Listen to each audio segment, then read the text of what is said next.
मैं स्वागत करना चाहूँगी। मैं स्मिता शर्मा हूँ, जो दर्शक मेरे यूट्यूब स्टेशन और साथ ही साथ सत्य हिंदी के तमाम पोर्टल्स पर जुड़ रहे हैं।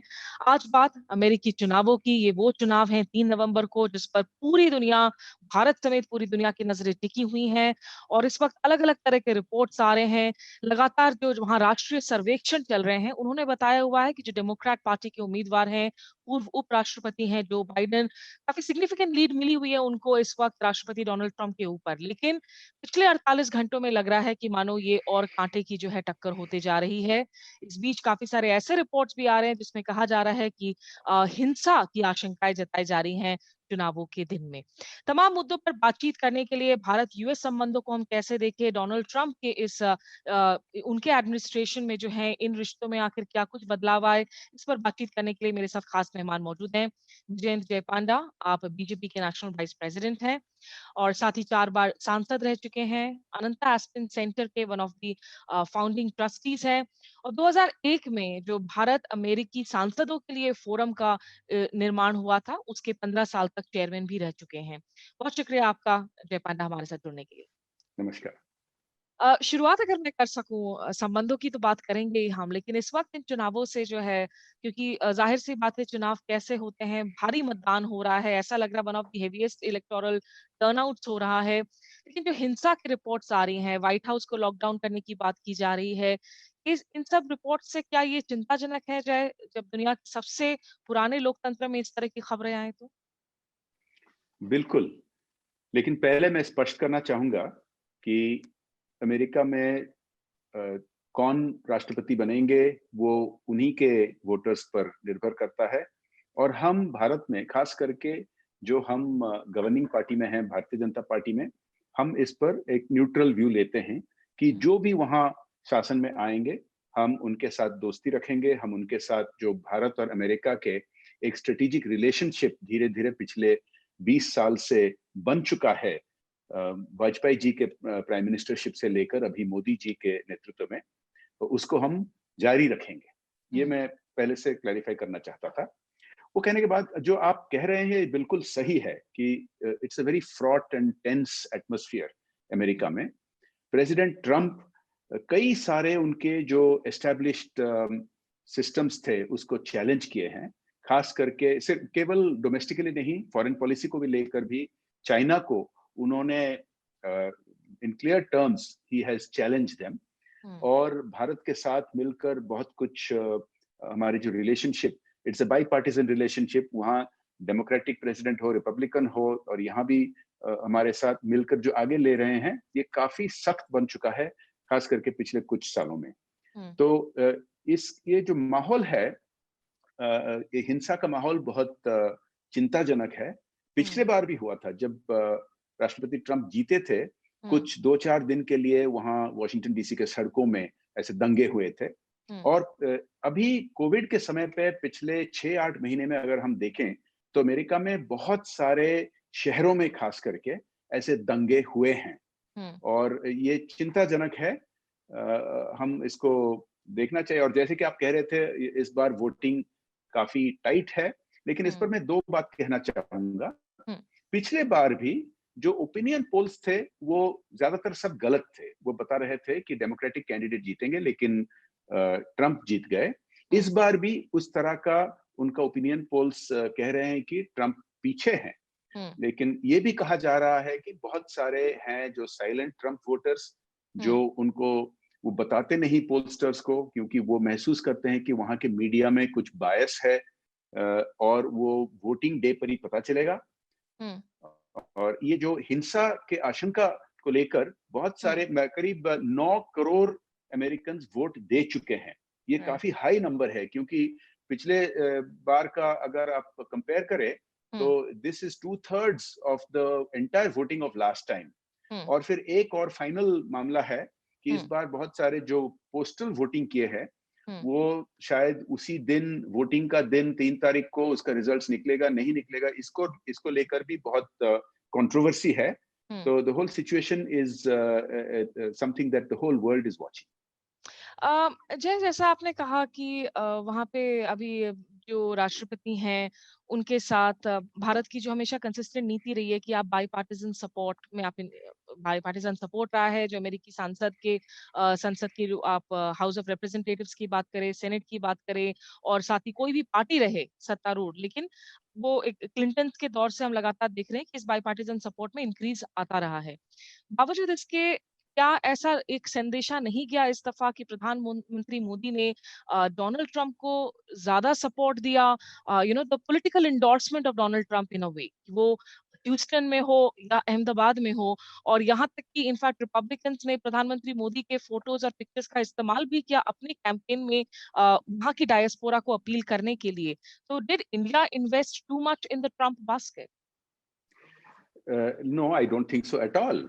मैं आपको ये क्लैरिफिकेशन देना चाहूंगा कि आप याद याद कीजिए, जब 2014 में नरेंद्र मोदी जी पहली बार प्रधानमंत्री की हैसियत में अमेरिका गए थे। वहां मेडिसन स्क्वायर गार्डन में रॉक स्टार जैसा उनका एक कार्यक्रम रहा, हुँ, और उस समय वहां के राष्ट्रपति थे ओबामा। वो डेमोक्रेट थे। और ऐसे कई बार हो चुका है। यूके में वेम्बली स्टेडियम में हो चुका है, दुबई में हो चुका है।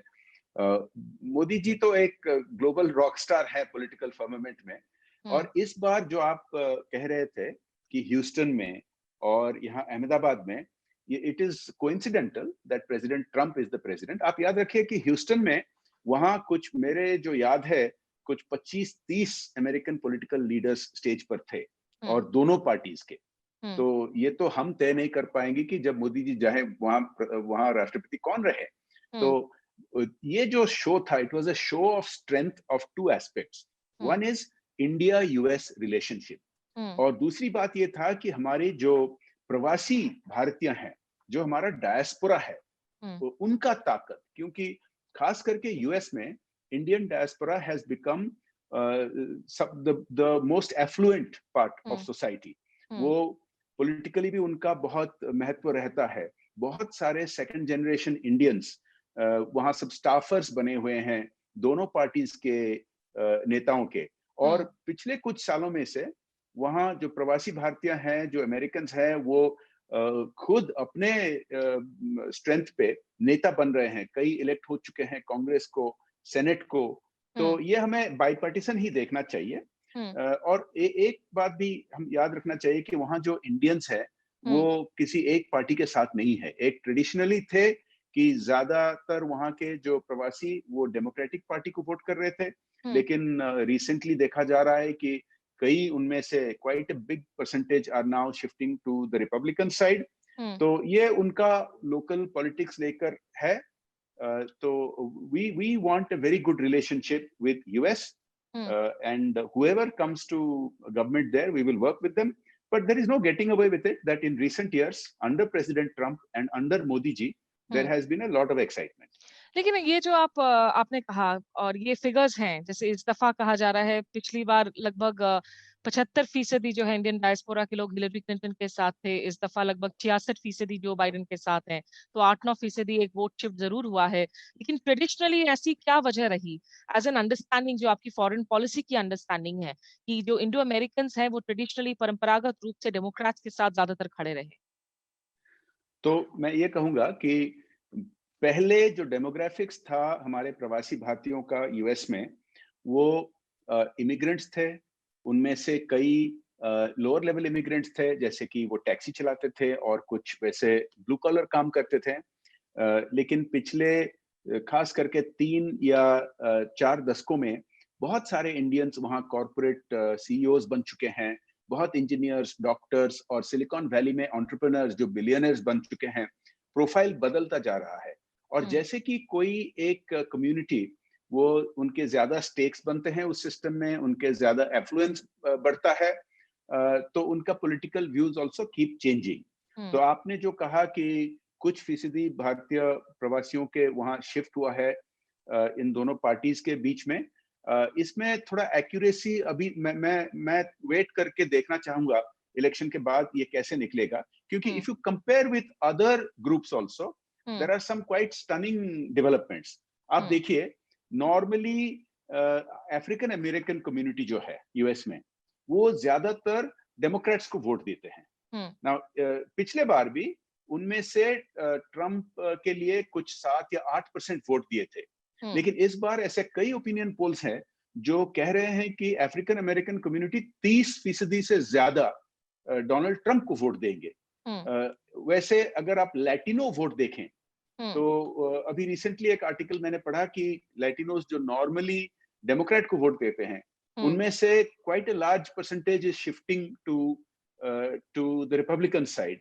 तो हम्म। मेरे ख्याल में ये सब फ्लक्स में है। It is very hmm. Difficult to tell क्या होगा। पिछले बार तो it was a complete surprise hmm. If you go by the mainstream media. लेकिन मैं आपको कहना चाहूंगा, हम्म। पिछले बार मैं 3 सप्ताह यूएस में था हम्म। 4 साल पहले अक्टूबर हम्म। में, और मुझे लग रहा था कि ट्रंप जीतेंगे, क्योंकि जो मैं सुन रहा था न्यूयॉर्क में ईस्ट हम्म। कोस्ट में, और जो मैं सुन रहा था सैन फ्रांसिस्को में वेस्ट कोस्ट में, वो माइंडसेट उनके मेन स्ट्रीम मीडिया में आ रहे थे जरूर।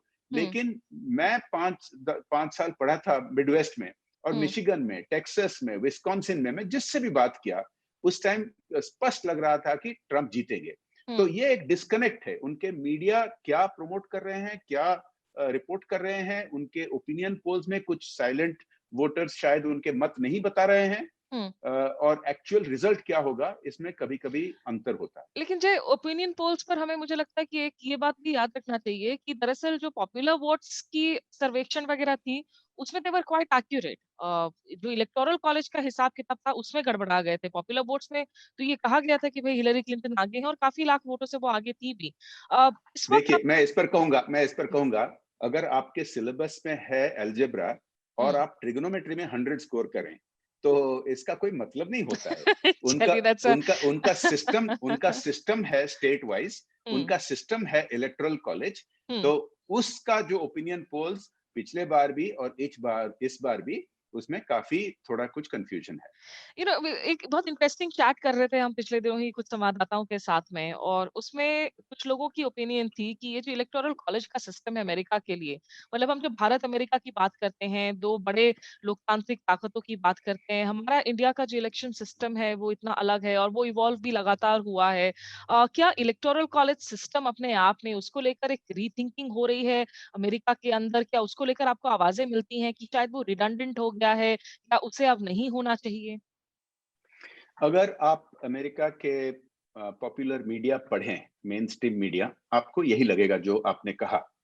लेकिन अगर आप अमेरिका के कई और जो है अल्टरनेटिव वॉइसेस हुँ, उसको पढ़े, तो आपको ये नहीं लगेगा। तो मैंने अमेरिकन हिस्ट्री काफी पढ़ा हूँ, मेरे इतिहास पढ़ने में दिलचस्पी है।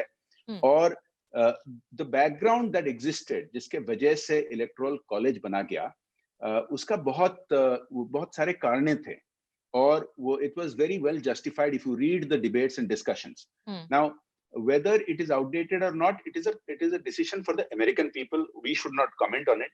लेकिन मैं ये कहूंगा कि बहुत सारे ऐसे कमेंटेटर्स हैं जो बदलाव चाहते हैं, क्योंकि जो सिस्टम वो उनको उनको सूट नहीं करता है। जब वो हार जाते हैं तो वो हुँ, बदलाव चाहते हैं।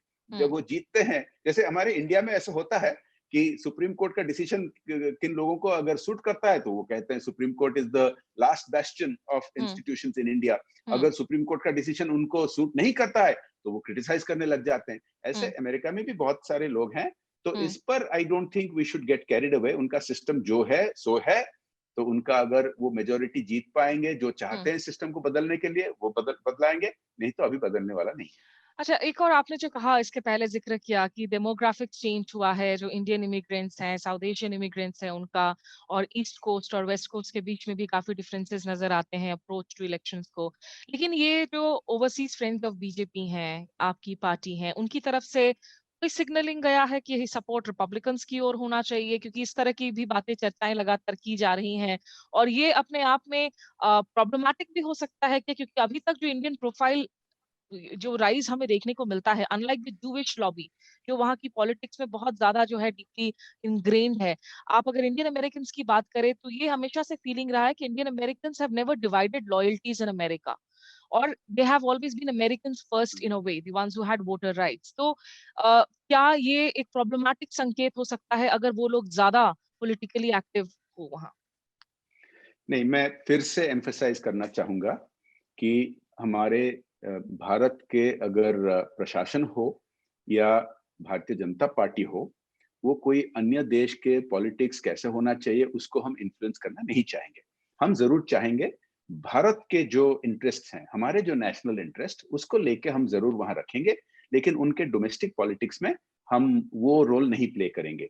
जो हमारी ओवरसीज़ फ्रेंड्स ऑफ बीजेपी हैं, वो हमारे चिंताधारा ज़रूर लेते हैं और वहाँ जो इंडियन अमेरिकन्स हैं, बहुत उनमें से हैं जो इंडियन सिटीज़न्स अब तक हैं, जो इंडियन पासपोर्ट रखे हैं, उनको इंडिया के इंटरेस्ट के बारे, इंडिया में क्या हो रहा है, इस तरह का प्रचार वो करते हैं। जो अमेरिकन सिटीजनशिप ले भी चुके हैं, उनके भी बहुत सारे कनेक्शंस हैं इंडिया में, वो ओसीआई कार्ड रखते हैं, वो बार-बार यहाँ आते हैं, बिज़नेस भी करते हैं, तो ज़रूर उनके साथ इंटरैक्शन रखना ज़रूरी है। और ये जो वहाँ प्रवासी जो जो हमारे इंडियन वोटर्स हैं, वो किस तरह वोट देंगे, उसको हम इन्फ्लुएंस नहीं करेंगे, लेकिन ये ज़रूर कोशिश करेंगे कि जो भी वहाँ इलेक्टेड हो, वो प्रेसिडेंट हो, वो सेनेटर हो, ये कांग्रेसमैन या कांग्रेस वुमन हो या कोई सिटी का मेयर हो, हम जाके ज़रूर हमारे इंडियन अमेरिकन फ्रेंडशिप और शेयर्ड इंटरेस्ट और स्ट्रेटेजिक कोऑपरेशन इसके बारे ज़रूर बोलेंगे। जैसे कि बहुत अन्य देशों ने करते हैं, पाकिस्तान आप देखें, उनके बहुत बड़ा लॉबिंग का बजट है। वो दशकों से वहाँ वाशिंगटन डीसी से लॉबिस्ट्स को एंगेज करके भारत के खिलाफ, जम्मू कश्मीर हो, किसी और भी मुद्दा हो, बार-बार वहाँ जाके लॉबी करते हैं और हम हमारे तरफ से तो लॉबी करेंगे हमारा व्यू वहाँ पहुँचाने के लिए। लेकिन क्योंकि यूके में ये मामला विवादित हो गया था। बोरिस जॉनसन के इलेक्शन के दौरान वहाँ पर ये मामला आया था और रिपोर्ट्स आई थी कि किस तरह से थोड़ी-सी वहाँ जो है ओवरसीज़ फ्रेंड्स ऑफ बीजेपी की तरफ से कुछ अपील्स जा रही थी कि वोट जो है उसका झुकाव बोरिस जॉनसन की ओर होना चाहिए। मैं ये कहूँगा, मैं यूके में इलेक्शन ऑब्जर्वर के नाते काम कर चुका हूँ। ये पिछले इलेक्शन नहीं, उसके पहले वाला इलेक्शन कुछ साल पहले। और मैं ये कहूँगा कि वहाँ के जो भारतीय प्रवासी भारतीय हैं, उनके भी ऐसे चॉइसेस हैं। वो कभी किस तरह होते थे, आजकल उनमें भी परिवर्तन हो रहा है उनके चॉइसेस में। तो ये ओवरसीज़ फ्रेंड्स ऑफ बीजेपी पर ये आरोप लगाना सही नहीं है। They are fully capable. The UK Indians and other Indians in other countries are fully capable of making up their own mind. लेकिन मैं ये कहूँगा, एक वहाँ भी ये जो शिफ्टिंग प्रेफरेंसेस हैं, मैं खुद देखा हूँ, depending on the demographics in some of the constituencies in UK, वहाँ बहुत सारे वोटर्स हैं जो ओरिजिनली पाकिस्तान से आए हुए हैं और कोई वैसे देशों से आए हुए हैं। उनका प्रेफरेंस वो जबरदस्त डालते हैं। जैसे कि पिछले साल मैं यूके में था, लंदन में था, जब इस तरह के वहाँ के वोटर्स जो पाकिस्तानी ओरिजिन का है यूके में, वो आके हमारे दीपावली सेलिब्रेशंस को डिसरप्ट किया लंदन में। वो हमारे इंडिपेंडेंस डे को डिसरप्ट किया, तो उसका भी प्रभाव होता है। जो इंडियंस होते हैं, वो बहुत बहुत संख्या में इंडियंस वहाँ हैं, सक्सेसफुल हैं, वो ऐसे दंगाबाजी नहीं करते हैं, लेकिन वोट के समय अपने प्रेफरेंस वो खुद डालते हैं, उनको कोई गाइड करने का ज़रूरत नहीं होता है। ठीक है, चलिए last couple of questions Ajay जिस तरह से आपने चीन का ज़िक्र किया कि डोनाल्ड ट्रंप ने जो है चीन पर ही अप द एंटे उन्होंने क्लियर पोज़ीशंस लिया और इस बात में कोई शक नहीं है। एक तरह की अगर एम्बिग्विटी पहले चाइना को लेकर रही थी वहाँ के एडमिनिस्ट्रेशन में तो वो दूर हो गई। लेकिन अब अगर डोनाल्ड ट्रंप वापस चुनकर आते हैं एशली टेलिस जो नोटेड स्ट्रेटेजिक एक्सपर्ट हैं, उन्होंने हाल में कहा कि भारत और एलिस चीन के बीच में इस वक़्त जो लाइन ऑफ एक्चुअल कंट्रोल पर जो कुछ लगातार अग्रेशन जारी है, तल्खियाँ जारी हैं, ये भी एक हकीकत है कि चीन को आप रातों-रात अपने इकोनॉमिक सिस्टम से आप बाहर नहीं कर सकते हैं और Chinese investments are still a very important component. यही वजह है कि भारत जो है किसी भी स्टेटमेंट में चीन का नाम नहीं लेता है साफ-साफ। वो क्वाड की मीटिंग के बाद हो, 2+2 के बाद हो, पोम्पेओ आकर चीन का नाम लेकर तमाम बातें करके जाते हैं, लेकिन जयशंकर चीन का नाम भी नहीं लेते हैं। तो क्या ये दिक्कत वाली बात हो सकती है अगर यूएस उस अग्रेसिव मिजाज के साथ जो है चीन पर हावी रहे, क्या ये भारत के लिए कुछ दिक्कत हो सकती है? पहले तो मैं ये कहना चाहूँगा कि मैं एशली टेलिस जी को बहुत अच्छी तरह से जानता हूँ और कई बहुत-बहुत बार हमने कॉन्फ्रेंसेस में, ट्रैक टू इवेंट्स में मिले हुए हैं और पार्टिसिपेट किए हुए हैं। वो एक क्लासिकल रिपब्लिकन हैं हुँ, और डोनाल्ड ट्रंप जो हैं, वो क्लासिकल रिपब्लिकन नहीं हैं। वो एक असर्टिव टाइप के पॉलिसीज़ लाए हैं कि जो जिस तरह के पॉलिसीज़ यूएस ने फॉलो किया था, उसके फायदा उठाकर चाइना काफी इकोनॉमिकली ग्रो की है, और after that China has been itself breaking those same rules. So large number of countries, ये यूएस हो या भारत हो या ऑस्ट्रेलिया हो या जापान हो, बहुत सारे जो खास करके डेमोक्रेसीज हैं, वो कई सालों से कह रहे हैं कि हमारा कोई इतराज नहीं कि चाइना ग्रो करे जो भी हो, लेकिन China must follow the same rules through which it has grown. तो US administration recently has started asserting that. Now हमारा, आप इंडिया के बारे जो पूछा, मैं ये कहना चाहूंगा, ये तो सबको स्पष्ट देखा गया पिछले 6 महीने में क्या हुआ है. एलएसी पर जो कहा जाता था कि 45 साल तक कोई गोलीबारी नहीं हुई, मौत नहीं हुई, there was no hostile action, थोड़ा मैक्सिमम कुछ पथराव होता था या कोई किसी को धक्का मारता था, लेकिन guns and bullets were not being used. ये तो इस बार तोड़ा गया वो परंपरा, और उसके सख्त जवाब हमने दिया. लेकिन हम जवाब केवल मिलिटरीली देंगे ये तो सही नहीं, क्योंकि चाइना मिलिटरीली और इकोनॉमिकली हमसे काफी बड़ा हो गया है और हमें अभी ग्रो करनी है. We are growing. तो हमने जो स्टेप्स लिया, this is completely rational. It would be totally illogical, totally irrational कि हमारे पैसा से चाइना हमसे लड़े. तो ये जो हम स्टेप्स ले रहे हैं, this is to protect interest. We have an open mind कि हम सबके साथ, चाइना के साथ भी हम ओपनली डील करेंगे, लेकिन उनको हमारे सॉवरेनिटी को मानना होगा, और they must respect our boundaries and our red lines. And we can't be just pushed around like some countries have been done. तो इस मामला में हम यूएस के साथ भी दोस्ती करेंगे, हम ऑस्ट्रेलिया के साथ भी दोस्ती करेंगे, जापान के साथ भी दोस्ती करेंगे, जिसको क्वाड कहा जा रहा है. हम नेवल एक्सरसाइजेस भी कर रहे हैं, और इकोनॉमिकली हम सबके साथ ओपन माइंडेड हैं, but they have to reciprocate. लेकिन अगर डोनाल्ड ट्रंप वापस आते हैं, क्या आपको लगता है कि एक नेशनल सिक्योरिटी काउंसिल की रीशेपिंग होनी चाहिए? कि आज की तारीख में बहुत ज़्यादा वेट डाला जा रहा है सुरक्षा आर्किटेक्चर पर, और खास करके जो डिफेंस मिलिट्री इक्विपमेंट्स की लेन-देन पर, जबकि इंडिया के जो दूसरे इंटरेस्ट्स हैं, आपको जीएसपी से निकाल दिया गया लिस्ट से, आपको जो डेवलप्ड कंट्रीज़ के तर्ज पर जो है आपको इक्वेट करने की बात की जा रही है। वीज़ाज़ के इश्यू पर भी डोनाल्ड ट्रंप एडमिनिस्ट्रेशन में जो है कोई राहत नहीं मिली है, बल्कि जो कदम उठाए गए हैं इमिग्रेशन पर, उन्होंने दरअसल बहुत ज़्यादा हर्ट किया है Indian tech companies, IT giants को। इन मुद्दों पर एक रीबैलेंसिंग की ज़रूरत होगी? देखिए, दोस्ती का मतलब नहीं होता कि हम हर मुद्दे पर एक मत होंगे. Friends are allowed to have differences of opinion, लेकिन जो फंडामेंटल डीप डाउन जो शेयर्ड इंटरेस्ट हैं, वो कॉमन है. वो डेमोक्रेसीज के कॉमन होते ही है, और India and America are the two largest democracies, two most diverse democracies. तो वो कॉमन इंटरेस्ट होंगे.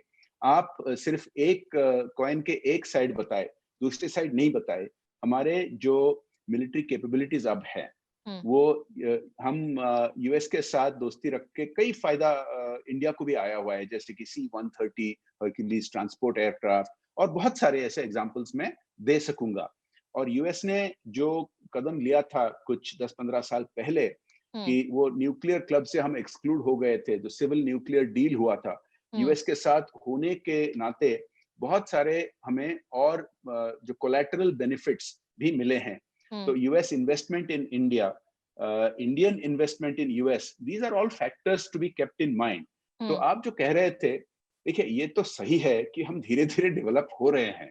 हम अब तक डेवलपिंग नेशन हैं, नहीं, लेकिन लेकिन याद जय रखिए, नहीं ये जय याद ये रखिए, भी तो जो माना जो जाता है ना कि डोनाल्ड ट्रंप की प्रेसिडेंसी ट्रांजैक्शनल प्रेसिडेंसी रही है। ज़्यादातर जो गिव एंड टेक की बात होती है, उसमें ये दबाव डाला गया है कि भई भारत, आप ईरान से ऑयल ना खरीदे, आप अमेरिका से, आप डिफेंस इक्विपमेंट्स का सेल्स बढ़ गया है, आप उनसे गैस खरीद रहे हैं, लेकिन बदले में जो हमारी कोर कॉम्पिटेंसी, जो कोर इंटरेस्ट्स हैं, वहाँ सबसे ज़्यादा हर्ट हुई है इंडिया, और खास करके ऐसे वक़्त में जब पैंडेमिक के इस दौर में आर्थिक चैलेंजेस बहुत ज़्यादा होंगी इंडिया के ग्रोथ के लिए।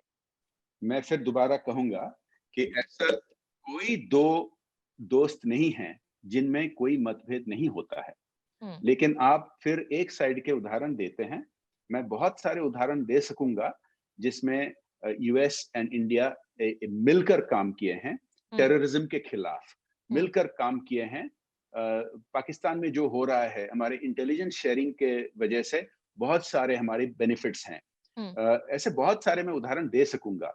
तो हुँ, आप जो ट्रांजैक्शनल कह रहे हैं, मैं उसको ये कहूंगा कि हर कोई देश का नेता का वो फर्ज बनता है कि वो उनके हिसाब से देखें, और ओके। हमारे जो देश का नेता हैं वो भारत के हित में देखकर बातचीत करते हैं और कुछ एग्रीमेंट्स करते हैं। हुँ, उनमें कई सारे कॉमन ग्राउंड्स निकलते हैं। हुँ, आप जो ट्रांजैक्शनल के एग्जांपल्स दे रहे थे, मैं बहुत सारे स्ट्रेटेजिक फंडामेंटल शिफ्ट के भी उदाहरण दे सकूंगा। ओके। और ये ऐसा नहीं है कि ये सिर्फ केवल ट्रंप एडमिनिस्ट्रेशन में होता है और किसी और एडमिनिस्ट्रेशन में नहीं होता है, लेकिन ये जरूर होता है कि इंडिया में fundamental strategic shift has happened much more under prime minister Modi ji than we have seen in a long time. तो ओके। मैं ये नहीं मानता कि ये अगर दोस्ती हो हमारा यूएस से, हुँ। ये हमारे लिए in some way it is negative for us, मैं ये नहीं मानता। जस्ट द लास्ट 2 क्वेश्चंस अगर जो बाइडेन जीतते हैं, उनके उपराष्ट्रपति उनकी होंगी कमला हैरिस। अ, उससे बीजेपी को क्या कुछ लेवल ऑफ डिस्कम्फर्ट होगा गिवन उनकी जो स्टैंड्स रही हैं in the past on issues of Kashmir, on CAA के इश्यूज पर जो डेमोक्रेट्स के ओपिनियंस रहे हैं, वो ज़्यादा वोकल रहे हैं, दिक्कत होगी उससे? अ, जो बाइडेन तो नए नहीं हैं, वो बहुत दशकों से सेनेटर रहे हैं और वाइस प्रेसिडेंट भी 8 साल रहे हैं। इंडिया के साथ भी बहुत मैं खुद उनके साथ बैठकर ब्रेकफास्ट पे काफी बातचीत किया हूँ। और आप जो कमला हैरिस जी के बारे कह रहे हैं, देखिए एक तरफ से हम गर्व लेते हैं कि वो एक पार्टली इंडियन डिसेंट की हैं। दूसरी तरफ ने आपने जो उठाया उनके पॉलिटिकल व्यू पॉइंट्स, ये एक हमारा फॉरेन पॉलिसी का इशू है कि जो कोई लीडर्स हैं अन्य देशों के, हुँ, उस उनको प्रभावित करने के लिए बहुत सारे, जैसे पाकिस्तान के ग्लोबल कम्युनिकेशंस कैंपेन यूजिंग लॉबियिस्ट्स बहुत करते हैं। हम उनको काफी एजुकेट करना चाहिए। मैं आपको एक उदाहरण देता हूँ। हुँ, मैंने आज एक आर्टिकल देखा, कोई एक प्रवासी इंडियन ने इसको लिखी है।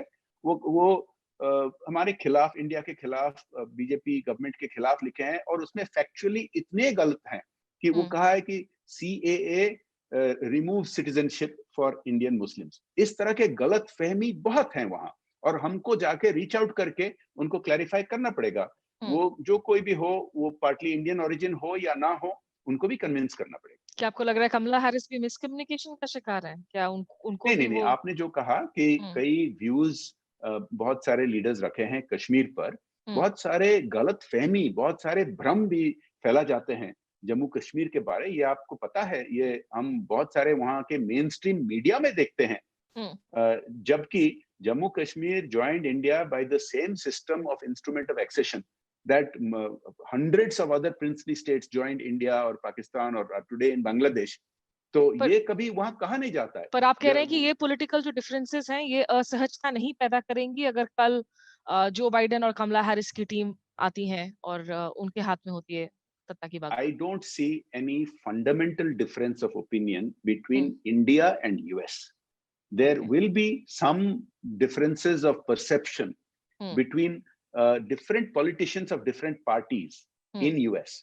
हुँ, तो उनमें से कई शायद are more familiar with India, some are less familiar with India, but all of them, जैसे आपने इस इंटरव्यू की शुरुआत में आपने कहा कि एक ये बाइपार्टिसन रिलेशनशिप रहा है हुँ, कि इन कांग्रेस, इन सेनेट, बार बार इंडिया यूएस का रिलेशनशिप, स्ट्रेटेजिक रिलेशनशिप के बारे एक बाईपार्टिजन कंफर्ट रहा है।